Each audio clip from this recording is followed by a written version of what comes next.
And we are back. We're back. Episode It's 5. Episode 5. Who would have thought we'd get here? Not me. No. You know what they say? They say that most episodes don't get past the first 10. Most podcasts don't get past the first 10 episodes. Sorry, yeah, thank you.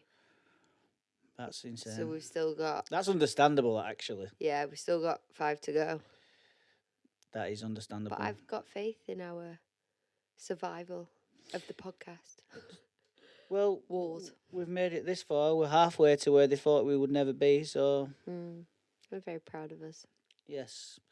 Achieving what we set out to. Getting good at that. Yes. So how are you? What's going on? What's wrong? I'm tired, actually. I've had a hard day at work, and we both... I'm committed to the cause. I don't go to work like this, but... I'm very work attired. Yeah. Sorry, guys. No costume change for me today. For those watching this on YouTube. What? We've got subscribers on YouTube. I know. We have subscribers now. How many do we have now? It's new. I don't know, 7? To all 7 of you, we're very sorry that Bethany didn't get changed out of her work clothes. Yeah, but we appreciate your follow. We've also got subscribers on our email list as well. So we're doing very well. We're building our own little empire of sober wafflers. Yeah. Who'd have thought people would want to listen to us talk about being sober wafflers? Who'd have thought? All 7 of our friends that are supporting. We love you. Thanks, guys.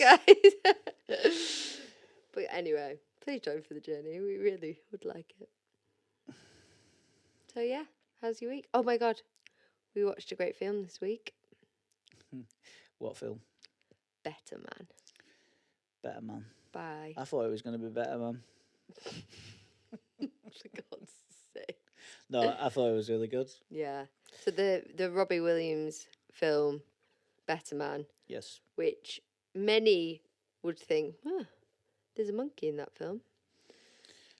Cheeky monkey. A cheeky monkey. But we loved it, didn't we? Yeah. I thought, I'd highly recommend it. I thought it was a very honest representation of Robbie Williams himself. I think he explored many a dark topic. Yeah. No, it was good. It touched me up. I'm going to sue. No, it touched on a lot of it touched on a lot of like dark times, and obviously a lot around the... Sorry, I've just got like an irritating... Wow, that's nice. There's like an irritating little scratch just going on there. Why don't you have some of your delicious beverage that you've got there? Oh, there you go. Yummy. Is that better? Right, so it touched on a lot of topics, obviously, that are close to my heart. It's very honest. It was very emotional. We had a little scrag, didn't we? Yeah, we watching did. it, and yeah, I thought it was really good. It made me realise how many absolute bangers Robbie Williams has actually got, and I could see that being a musical. Yeah, definitely. I think for me it was like seeing his portrayal of his life and him being so honest, especially obviously the earlier years and what he went through, and like he didn't skirt around any of the obviously the bad things that he did, as well as the the successes that he had with like Take That, and then getting to his own career. Well, he's got clean, hasn't he? So he's probably learned a lot about ownership and a lot about accountability and righting your wrongs and being honest and not hiding from the dark stuff. Yeah. And yeah, I mean he did another documentary, didn't he, anyway, where he sort of bared all. So I think he was just like sort of, it was, everyone knows anyway, don't they? So it's like the evolution of the documentary into a film where he is portrayed by a monkey. Yeah, it was a good film. Would recommend. Definitely. 8 out of 10. 8 out of 10. Yeah. Interesting. You know what? I'd agree. 8 out of 10. Yeah. And how's the rest of your week been? You good? We went to a 30th birthday party this weekend. Yeah. Sober. We did, sober. I had no Prosecco, which was delicious. And I tried my, I think, first alcohol-free rosé. Yeah, I had a really nice alcohol-free IPA. I can't remember what it was called, but we'll have a look and share them. But yeah, it was really good. It was delicious. But again, do you know what?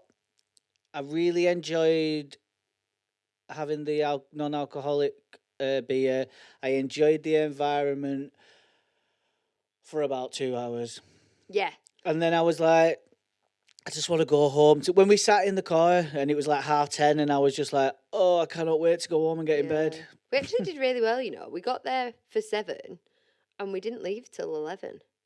Oh, was it 11? Yeah. Right, yes, there you go. That's heavy. That is heavy. Yeah, but it didn't feel like that. It went quite quick, didn't it? No, it was good. I think it was helped by the fact that canapes were flowing. Yeah, it was a good party, wasn't it? A good spread. Good spread. Excellent. So yeah, it was nice. It was good. Yeah, I thoroughly enjoyed it. Although I still find it draining. You know. Did you? I find stuff like that draining. I'm all good. Like I said, for like 2 hours, two and a half hours, and then you know I just start to get tired. I'm getting tired in my old age, and usually I would have just been like. I would have been talking to everyone in that room. Yeah. I would have been flying around. I'd have been drinking. I'd have been telling the DJ to turn the music up. I'd have been, and then once that had finished, yeah, I'd have been like, right, where are we going now? Yeah. Leave the car here. Where's next? We'll leave the car here. We'll sort it out. We'll get a taxi. Yeah. We'll do this. We'll go into town. We'll get like, come on, I found 7 new friends. Let's go. But no, I just wanted to get home and get in bed. And do you know what? I've done a lot of that in my time. I've completed it, mate. I completed. And I really do love just pushing myself a bit to do it, enjoying it for the brief period where my brain will allow me to enjoy it. Yeah. And then getting hot. Sorry, I am dying over here. What is going on? It was good though. Yeah, but I am really enjoying this new part of my existence on this earth. Yeah, because we were able to get up on Sunday, weren't we? And we went for a run. Went for a run. Yeah, we did our first run of the year together, which was great. We went.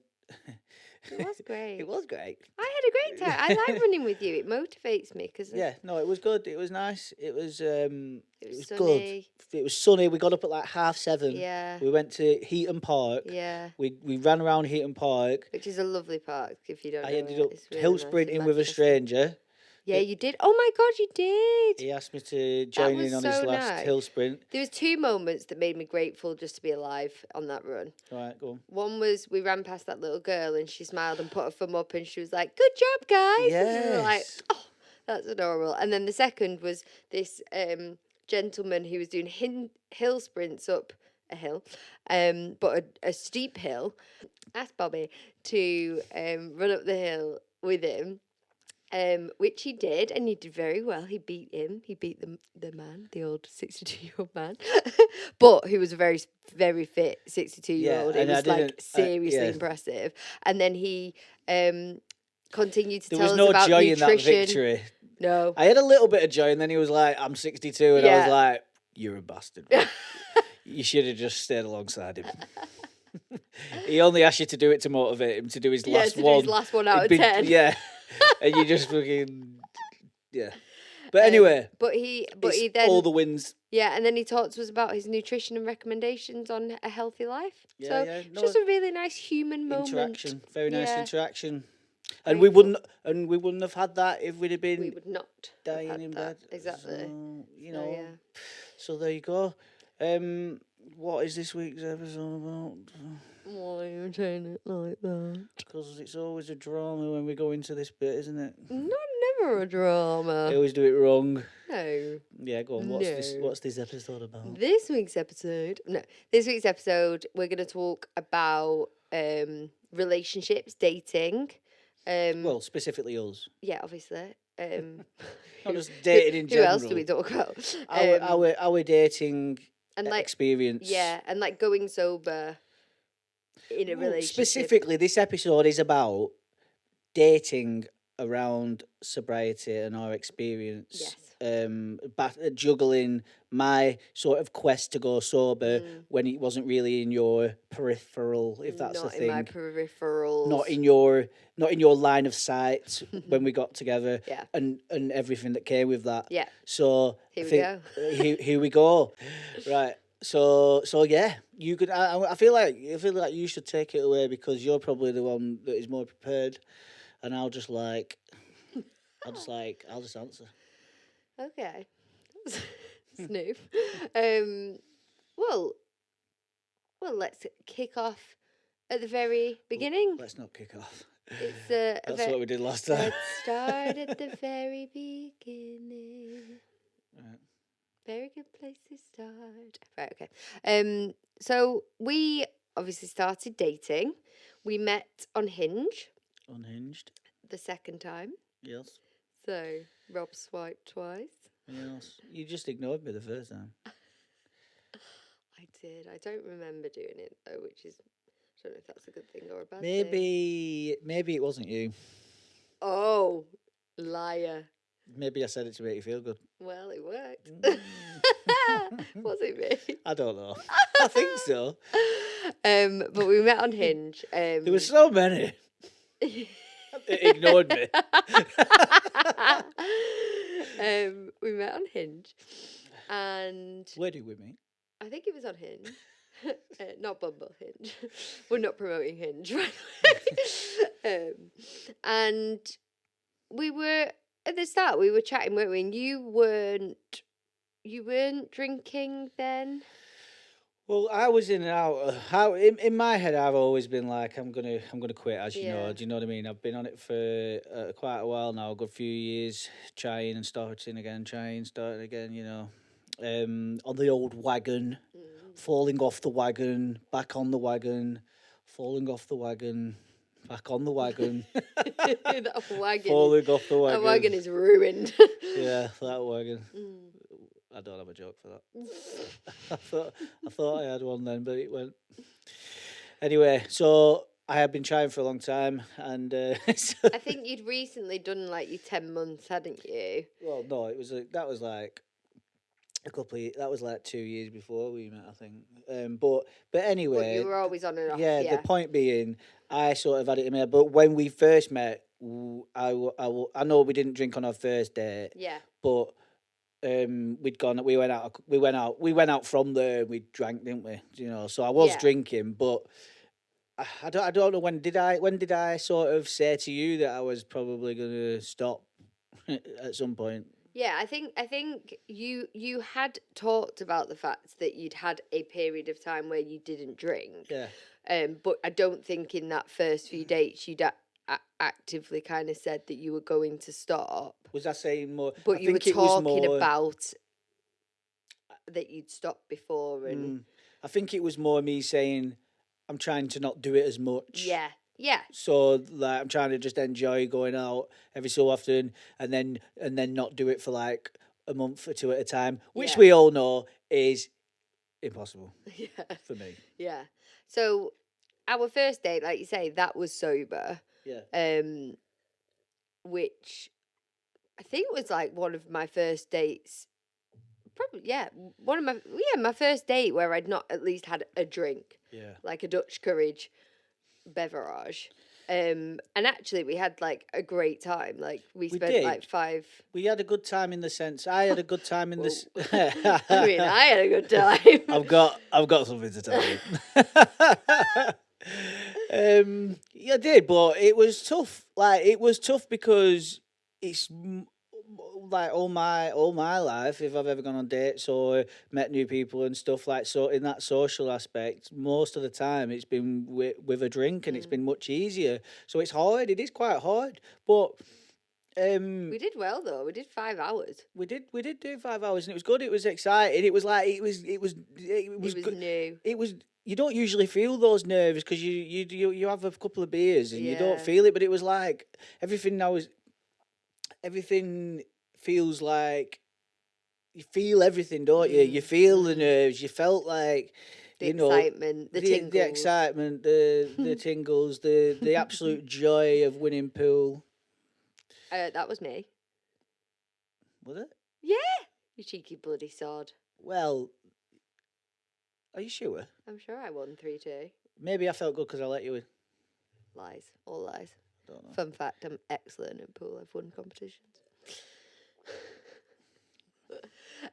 But our first date was sober, and I actually think yes, we then went out on dates and drank, but we actually did spend a lot of our early relationship sober, and I think then you started to talk more about the journey of going sober and making the decision to do that. Well, yeah, because we used to go out and we'd have a really good night, but we would always do the same thing. We'd always spend too much money. Yeah. We'd always wake up regretting it. I'd always wake up feeling rough.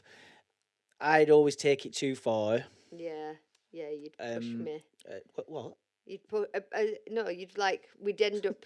I'd push you. No, don't push me. You beat me. Sorry. Push the antics too far. You mean? Yeah. Yeah. I never like to, because you're the type of person that can go out and. Well, eventually I will just run out of steam because I just have to. But I don't. But you don't. I will just. But we'd be going out and there was some nights where I was just hammered and not in a good place. Yeah. So but in fairness, you brought me home when I was too drunk. I always look. You always look after me. Yeah. But you still look after me. But the point is, obviously, we enjoyed time sober. We made sure we had time sober, but the drinking always had its own set of repercussions. Yeah. And I was obviously really pushing for me to not do it, and I think that obviously weighed a little heavy on you at the beginning. Yeah, exactly, because it was just not, as you say, there was no part of me at all that was even contemplating giving up alcohol. Yeah. None. Not on my radar at all. And how did it make you feel when I was saying all the time? Because I know, but just say what did it make you feel when I was saying that I wanted to stop and sort of pushing that agenda? Did it scare you a bit? Yeah. Well, yeah, because I couldn't imagine myself or my life without alcohol in it. Neither could I. I didn't know who I was without it. Because I was rosé queen, I was famous, if you will, for always having a glass of rosé. In fairness, I was famous for my 3 drinks, so I'd always have an espresso, a glass of rosé with ice and a water, my 3 drinks and chaser. And I was famous for that. Friends have literally said to me since I've stopped drinking, wow, rosé stocks must have gone down, because that was. Yeah. And I guess I didn't know who I was without that. I didn't know who, but that was on me. Obviously, if I asked my friends about who I am, they would say a lot of other things apart from Rosé Queen. They might add that on there, but they'd say other values or other descriptions of my character. But for me, it was in sober situations where we were drinking, obviously, it was me, Rosé, go. Yeah. So there was that. I just didn't see that in my vicinity. And then, as you say, I started to kind of, if someone's talking to you about not drinking and you still drink, you start to question yourself. So I was questioning, well, I can moderate my drinking. I can take it or leave it. I can, I don't have to stop drinking, which obviously I didn't have to stop if I didn't want to. But you start to then challenge your relationship with alcohol, and we've said I wasn't alcoholic, but I wouldn't say my relationship with alcohol was a good one, and I would if I was drinking, typically, I was an environmental drinker, so depending on where I was, I would drink to suit that environment. So if I was going out with my family, I'd have a few, fine.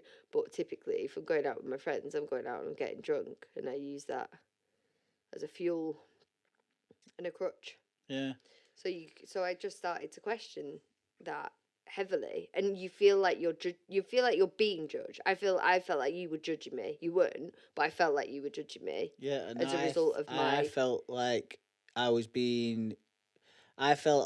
I was putting you out by me wanting to stop drinking. Yeah. So I felt bad for trying to make that decision for myself, and I felt like I was putting pressure on you, and I didn't want to. I remember us having not an argument, but like a conversation, and I said to you, I feel like our relationship suddenly evolves around alcohol because we were talking about it so much and we were finding our way with this. And you said to me, I don't want to be consumed by, like, you know, the idea of like alcohol. I don't want it to be an issue. I want to just be able to enjoy it with enjoy it in small doses, sort of thing. I want it to be like something I can enjoy. And I was just in my head thinking, well, I can't do that. Yeah. Like, I can't just. I'm either in or I'm out. Yeah. I'm either in or I'm out, and it's you know, there are many people that probably think that that's like weak or whatever, because you can't just like control it, or you can't just moderate and whatnot. But I don't enjoy moderate drinking. Yeah. I don't enjoy it. If I have one or two, I'm itching for more, and I just want to drink more, and it just makes me feel rubbish if I have one or two. Yeah. I only enjoy it when I'm pushing it to the max, and you know, that's all well and good. It served a purpose in my life when I was younger. It gave me a social life. It probably helped me get through a lot of bloody rubbish times. But it's not serving me anymore, you know. And as much as I enjoy my wild nights out, this stage in my life, I can't keep up with them wild nights out anymore. And we like had to have those conversations, didn't we? Because it was like you were making those active choices, and then I started to kind of almost dabble in it, because I think when you around someone that is making this decision, you know, you actively talk about it, right? You're talking about it a lot. And for someone that's like first coming into this world of thinking that they're going to live a life without alcohol, you're hearing the messages and you're hearing like what alcohol does to you.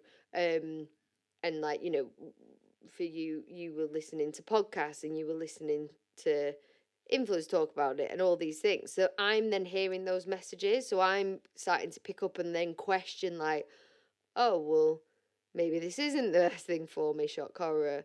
And then look at, like, you know, actually how much it's seeping into my life. So, you know, the 3 day hangovers, the being sick after drinking now, it impacting my relationship with my family and friends because I wasn't showing up. Those things suddenly come to the forefront of your mind because you can't avoid it. The minute you start actually talking and looking at alcohol and what it's doing to you, be it your health or your life, you almost can't switch that off. Yeah. And I think moderating drinking, some people can do it. Some people can have one or two and switch off. Yeah. But it wasn't an option almost for me. It definitely wasn't an option for you. And I think for our relationship to work long term, it felt like a decision had to be made there. And I think I started to dabble, didn't I, in like sobriety. So I did like, what was it, like an 80-day run. And then kind of fell off again. Yeah. And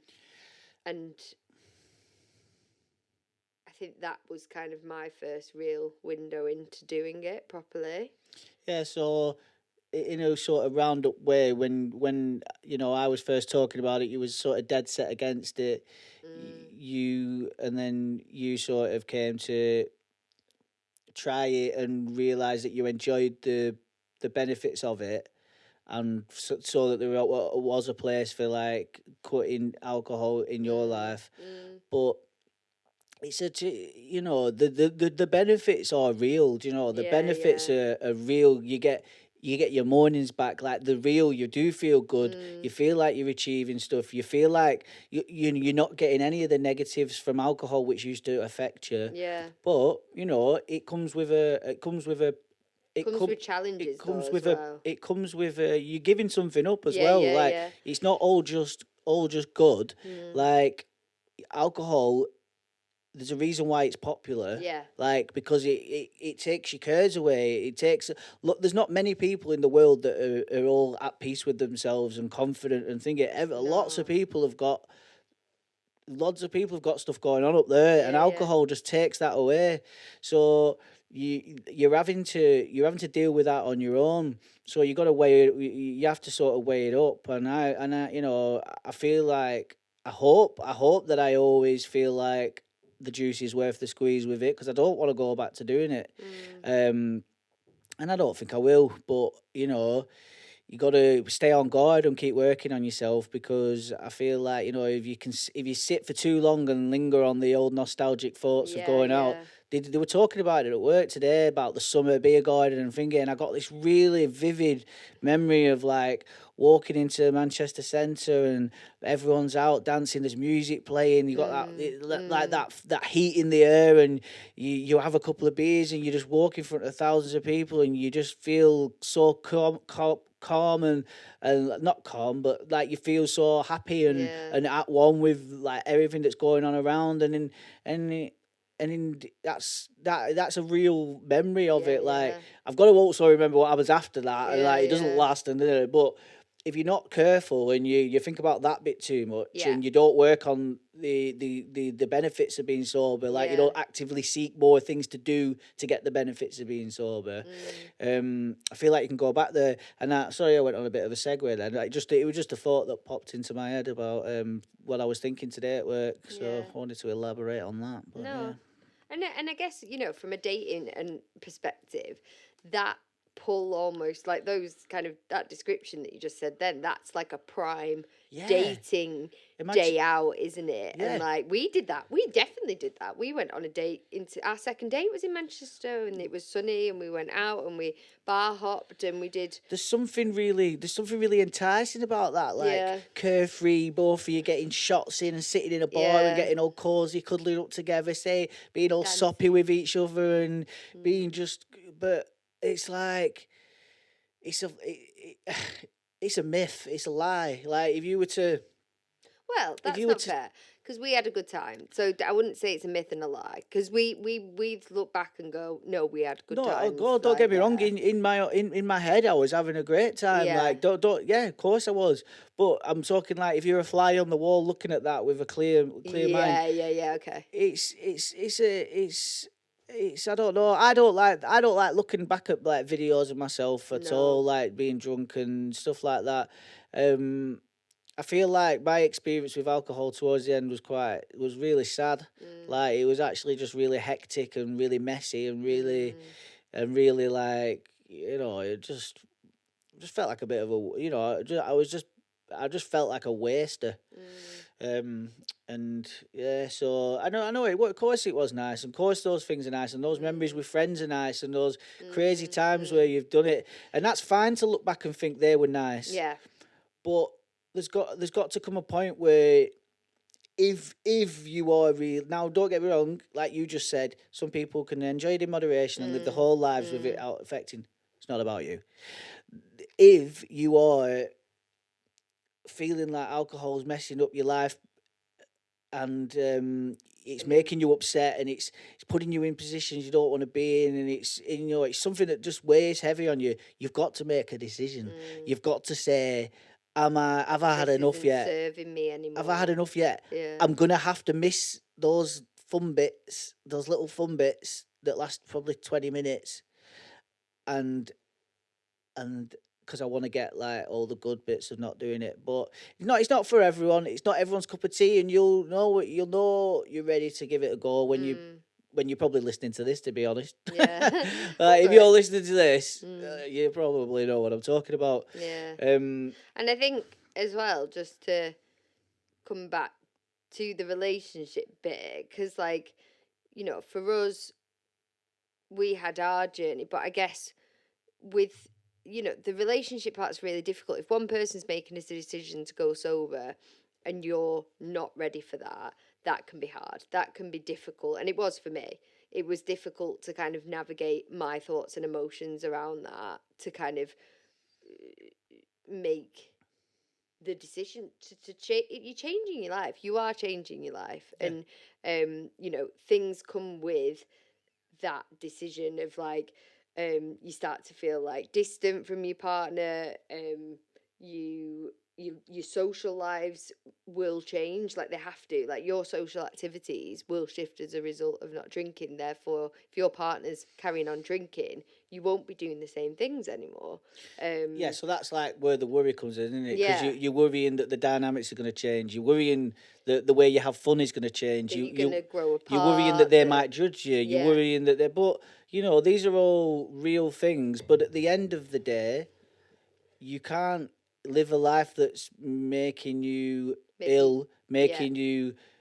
like just because of that, of your partner, if you're lucky, you'll see eye to eye, you'll find compromise, you'll do it, but you can't wait for anyone. No. You got to save yourself. Yeah. And luckily we've aligned with it, and we've got, and we are lucky that we've done that, I think. But you've got to try and find a compromise. If you can't find a compromise, you just got to ask yourself, like, what good are you if you're just making yourself unhappy? I was just, I had no I couldn't see a future for myself, because I always thought I'd just mess things up eventually. Well, I don't feel like that. I don't feel like that now. Yeah. I feel like, I'm in control of my own brain. I'm in control of my own brain every day. And that won't change as long as I don't drink. Yeah. So. Yeah, and I think for me getting to that point of making this decision, now it's 100% the right decision. Yeah. And I do feel like, and I'll say this, it's just over 7 months in now. We've got, there's gonna be some tough times ahead with it. Like, but yeah, we'll just have to. This is where we are, and we're on the journey, aren't we? We're on the mission. The mission is staying off the booze, and we'll see how it goes. Yeah. What do you think the best 3 things are about being in a sober relationship? What? I just thought of a funny one, but go on, share with the group. I don't have to deal with drunk you. Ouch. You're a nutter. I mean, pot, kettle, black. No, you're actually not too bad. Oh, actually, I've got a good one. Oh, God. I've got a good one. Right, so, and this does actually go back to being drunk and having like a partner who drinks and like being a partner who drinks, right? So, for me, when I used to drink, I didn't really know what my behaviour was going to be like. Do you know what I mean? I didn't know, like, I didn't know, like, if I'd want to come home or, like, want to stay out all night. Like, I didn't even know my own mind. And that's, like, that makes you feel uncomfortable, knowing that there's going to be periods in your life, like, at the weekend where you're not going to know your own mind, and that's probably going to come with its own repercussions, and, having to deal with that, it's not good. On the flip side of that, having a partner that drinks if you were sober, you don't know what they're going to be like. You don't know what state they're going to be in. Are they going to come home and be argumentative? Are they going to come home at all? Are they going to stay out? Or like, so having a relationship where I'm sober and you're also sober, I love it, because I know who I'm being all the time, and I know what I'm getting all the time. Yeah. So that comes with its own sense of peace and trust. Because you know you've got you got the same person all the time. You got me, just me as me all the time. You lucky bastard. What a lucky lady. But I mean, yeah, like, lucky bastard. As flawed as I am, I am this flawed all the time. Yeah, you're consistently flawed. Consistently flawed. And that's consistency, and that's that is a main thing in a relationship that I am now realising is so important, not just from your partner but from yourself. Like consistency from yourself. So that's number one, and I think that's a biggie, and I'm buzzing I remembered that, because it's true. It's true. Number two. Number two, what else is like my mornings? I get my mornings. Like I used to hate the idea of mornings. Mornings like that. Shut the curtains. Keep the light out. Got to keep the vodka going. Shut the curtains. Get the music on. But yeah, and I used to hate the idea of like being out in public in the morning. You know what I mean? I'd never see the mornings at the weekend. Now I love it. Get up at 7:30. I'm out.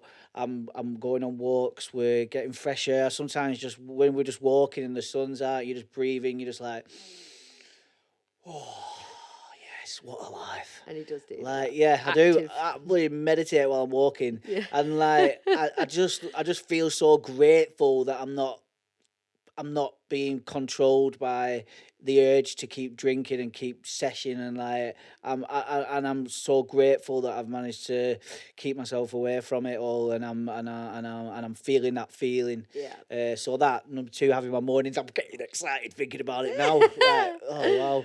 Roll on the weekend. Number three.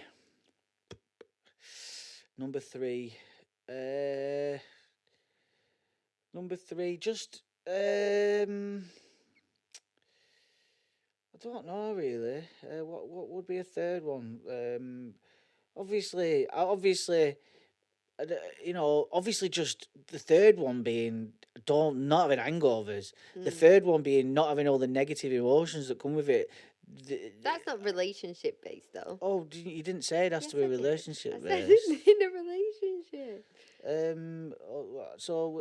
Well, no, you didn't actually. I you did said, because did the you? whole point of the podcast Not what I heard. is relationships. For God's sakes. No, it's not just about relationships. This episode is about relationships, babe. It's about relationships, but it's also about not drinking. So I think they go hand in hand. Not everybody just wants to sit and listen to me yapping about our relationship. They also want to know the benefits of not drinking. I think that's an important part. So I'm sure they'll probably get benefit from what I've just said. Okay. So I think we're going to take number 3 away from you. I don't think I've got anything for number 3. If I'm completely honest, you got me. I got you. It came on too fast. I'm sorry. And now I have no words. Okay. Maybe. I don't know. 3, obviously, I could list off loads of individual things, but that come with the benefits of not drinking. But yeah. Have you got any? You definitely got 3 written down in your bloody book, making me look like I'm not actually. I was just curious. No, go on. I do have some though. Right. I think the trust one is a big one for me. So I know I can just trust you like 100%. So if you go out, I don't have any worries. I don't think. I don't know. I don't have any worries. I don't have anything that you're gonna like go out and get drunk and disappear or not come home stupid. Like do you know what I mean? Like that kind of that worry that you have or can have in a relationship where your partner goes missing. You're like, what the F's going on? Yeah, that's gone. Yeah, that's one. Intimacy, sexy time. Yep, that's better. Like, well better. No offense, but no offense to what? Why are you doing it with? When we were. No offense to our sexual life when we were drunk. Right, yeah. Well, I mean, everybody knows that. Did they though? Did they? You used to say you loved sex when we were drunk. Yeah, I still like it, but it doesn't mean that it's optimal performance, does it? Well, I'm just saying that I prefer it. Too much alcohol equals floppy sausage. Everybody knows it. Floppy sausage and no orgasm. So that's why. Really, yeah, for me. That's why they invented blueies.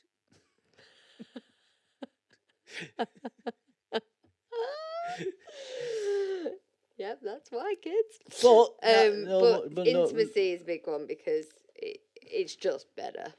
Just better. Wink. And I'll take that. Yeah. And you'll take that. Okay. 3. And I did have another one written down. Oh, so you did have it written down. Yeah. Making it look like you missed it off the cuff. Yeah. Yeah, right. Oh, cute. Oh, cool. I said a deeper connection because we just don't have anywhere to hide.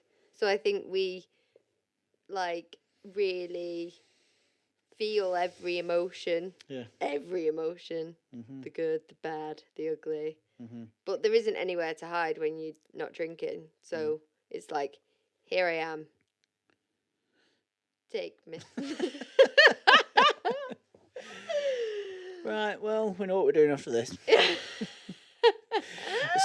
So, in a nutshell, it can be hard if one of you wants to stop drinking, or even if you both want to stop drinking, it's challenging. Or even if none of you want to stop drinking yet, but you know you need to, there's all these variables. But in our experience, there was the struggles. Yeah. We're both on the journey now. We're both glad. I wouldn't change it. No.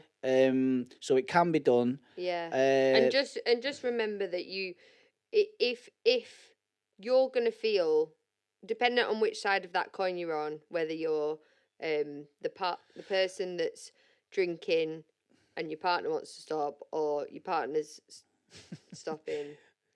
Go on, you've got this. Your partner's stopping. Riddle me this. You don't know what to do. I don't know what to do. Listen to your. Just say words thoughts. now. Stop it. Okay. I don't have a point. Oh God. Yeah, just listen to your thoughts and your emotions and do what's best for yourself. And you know, look after number one. You love. might have to walk away from the relationship. Oh right, hold on. No, obviously. I mean, there might be loads of other things. No, but you might. You've got to do what's best for you. Like you just. We're not giving out relationship advice, right? We're just saying what we did. Yeah. But I'm just saying. You might have to. No, you might have to walk away. Yeah. If you resort. If you're making the decision to go sober and your partner isn't supportive or can't join you on that journey, then that's a decision that you might have to make. Yeah. But that maybe. There's lots of variables, because you might be able to find a compromise. You know, everybody's different. Every relationship's different. The main take from this is don't wait. What? We're about to run out of storage, so we need to wrap this up. So don't wait. What? Don't wait. Don't hesitate. We need to wrap this up and come back at a later date. We'll see you soon. Follow us, subscribe. Have a great day. Yay! Bye.